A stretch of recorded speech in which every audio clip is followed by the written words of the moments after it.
The People's Countryside The People's Environmental Countryside Debate Environmental Debate Podcast. The People's Countryside Environmental Debate Podcast. People's Countryside Environmental Debate People's Podcast. Countryside Environmental Debate Podcast. Are you guys truly sustainable foodies and travellers? So, I'll read this one. Where did we all come from? This is the People's Countryside Environmental Debate Podcast with me, Stuart the Wild Man Mabbott, and him. Me, William Manklow. That was Purple Haze by Jimi Hendrix. This is the way you just introduce it like Vanya introduces Purple Haze by Jimi Hendrix. I know. Purple Haze. Anyway, so you, the listeners, send in questions. We don't see them before we press record. If you don't like our off-the-cuff answers, tough, go and listen to somebody else. If you do like our willingness just to be thrown into the bear pit, enjoy. I'll just share one insight, that you just said if somebody doesn't enjoy this, enjoy our opinions, they can go somewhere else. No, I disagree with that. Definitely, if you don't like our opinions, throw a question at us, for crying out loud, We actually talked about this in a previous episode where that somebody had asked. I think it was Kevin Bermuda said that should we we say we're not the go-to experts, but shouldn't we go to experts? And it's like, well, no, that's not how we roll, is it really? But anyway, should we get straight into the first question? We have a run of new listener questions from listeners who've never sent in questions before, and that starts today. We've got Robin from Slindon in West Sussex, England, and we've got Thomas from Easons Green, East Sussex, England. I wonder if you know each other. Anyway, so we've had this previously before, where we had a run of questions from around the Peak District. For example. Staffordshire, and then the Peak District near Staffordshire. But it was intriguing how somebody must have shared something. And then there was some around the Hendreds as well, if you remember. Yeah, East Hendred, West Hendred. Yep. Okay, Robin from Slindon. Robin from Slindon in West Sussex. Their question is: are you guys truly sustainable foodies and travellers? No. I didn't know I was a foodie, and I'm not a traveller. I do move around, but anyway, you said no. No, I don't think so. Are any of us? Really? I try to be as sustainable as I possibly can do. We're not truly sustainable. Is anybody truly sustainable? No, because I still rely on combustible materials for my my day-to-day life. Then aren't we hypocrites if we rely on it and we're telling people not to?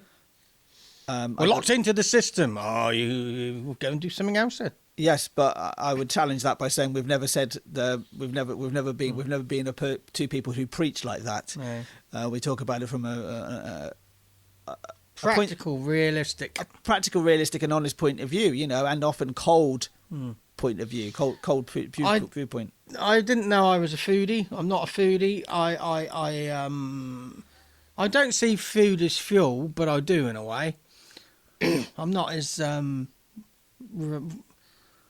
entrenched as just seeing it as that. I do like interesting food, but I don't seek it out. So I don't. So I'm not a foodie. I do try and source what we have sustainably, like less plastic wrappers, and but you might have less plastic wrappers, but the mileage is massive. So do try and think about it, but the more you think about it, the more you realise, actually, I've solved this consumer unsustainable aspect, but I'm now buying a project that it's got other negative impacts. So it just gets you thinking. Travelling, I have never had any interest in travel. I've always said I would go anywhere if my work or I needed to, but I have no interest in going somewhere just to go somewhere. I said at my mum's funeral, she was never interested in knowing what's around the corner. I was always, so some people would say my lack of interest in travel is the same behaviour as my mum, but no, I'm interested in what's around the next corner, but I'm not interested in just keep going. You? I would look at, say, for example, travellers. Travelling is not just a matter of travelling somewhere because it's moving around. It's moving around, right? Yeah. I'm not as sustainable, an entirely sustainable traveller in particular, because my travelling can be, well, sometimes it is, sometimes it isn't. So, for example, Stuart and I live around about a mile away from each other, and I come to his place where we're recording this podcast actually on foot. Often it's about a mile walk or so. I think that's a good sustainable way of travelling. I think sometimes we forget that walking is a sustainable method of transport. Maybe, but it depends what shoes you've got on. You know, what? Yeah, it depends on which degree. Okay, how pedantic and how much you can't go around and have no impact in the world. That's impossible. But so there is that. So I try to. I bus. I cycle. I try to use I take the train as often as I possibly can do. In fact, I'm going on an Interrail trip very soon. But then I also will fly. I fly to Finland, which is where my wife is from. I've been to America for the last 2 years, which is long distance flights, which are some of the most polluting, some of the most polluting forms of travel. When it comes to pollution, it's very small fry when it's compared to meat production, for example. However, I am still aware of it. So I don't think I am truly sustainable in all aspects of my life. However, I do try my best to be sustainable, and that is cutting down on how much plastic plastic material we use, or we can reuse bags, for example, or we monitor how much water we use in the house. So, for example, when we have our shower, we have a bucket under the shower whilst it's heating up, and that water is used to flush the toilet, for example. That's another way of trying to be sustainable. I don't think, but we are locked into these systems. Yeah, so I would say I'm not a truly sustainable with what I eat or how I move around, but I try to be. And I think it's that attempt that actually makes a difference. And when you talk and try to talk, and I talk about it from an honest point of view, as I've just done there, as honest as I can be, or as open as I can be.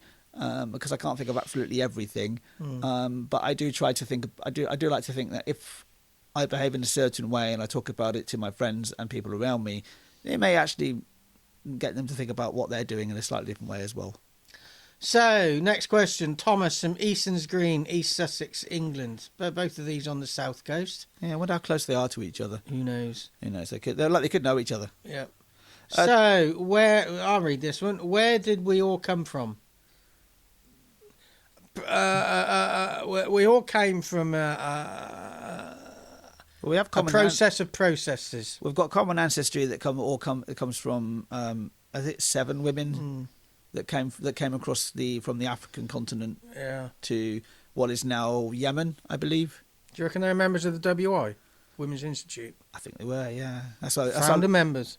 Well, I think it started before that. Yeah, so you could say we came from a series of chemical reactions that form life. We came from reality. If there's no such thing as reality, we came from something, or don't even exist. Who knows?